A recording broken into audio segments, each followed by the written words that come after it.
शेतकऱ्याला अन्यायाविरोधात प्रहार संघटनेचा आवाज।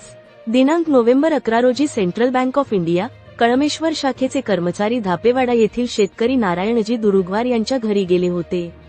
त्यांनी शेतकऱ्यांना कर्ज भरा असा दबाव आणला आणि तुमचे खाते रिन्यू करून देतो असे सांगत त्यांच्याकडून 2000 रुपये रोख घेतले। या घटनेनंतर नारायणजी दुरुगवार यांनी प्रहार जनशक्ती संघटनेशी संपर्क साधला। आज दिनांक 12 नोव्हेंबर 2025 रोजी प्रहार संघटनेचे तालुका प्रमुख मनीष देशमुख, सावनेर विधानसभा अध्यक्ष मिलिंद भाऊ डहाके, कळमेश्वर शहर प्रमुख मुस्ताक शेख, उपाध्यक्ष गोपाल गोखे, वैभव दुर्गा तसेच इतर कार्यकर्त्यांनी शेतकरी नारायणजी यांना सोबत घेऊन सेंट्रल बँक कळमेश्वर शाखा येथे भेट दिली व शाखा प्रबंधकांशी चर्चा केली। या प्रकरणात प्रहार संघटनेने शेतकऱ्यांवरील अन्यायाविरोधात ठाम भूमिका घेतली असून संबंधित उच्च बँक अधिकाऱ्यांकडून सविस्तर चौकशी करण्याची मागणी करण्यात आली आहे। कळमेश्वर तहसील ब्युरो चीफ मंगेश गमेची रिपोर्ट। अनेक वेळा पिकांचे नुकसान होते, पर्यायाने शेतकऱ्यांचे मोठ्या प्रमाणात आर्थिक नुकसान होते। त्यामुळे बघित शेतकरी शेती कर्जाची मुदतीत परतफेड करू शकत नाहीत। असे शेतकरी थकबाकीदार झाल्यामुळे त्यांना बँकांकडून नव्याने पीक कर्ज उपलब्ध होऊ शकत नाही।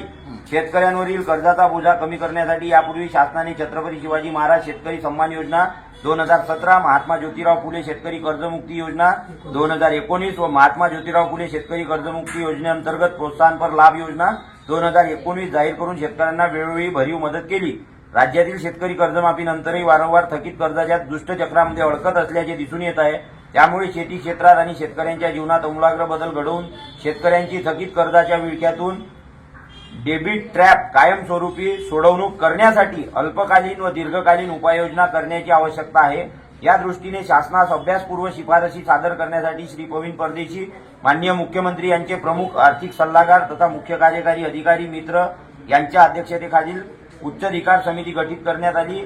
याचा शासनाचा विचाराधीन आहे।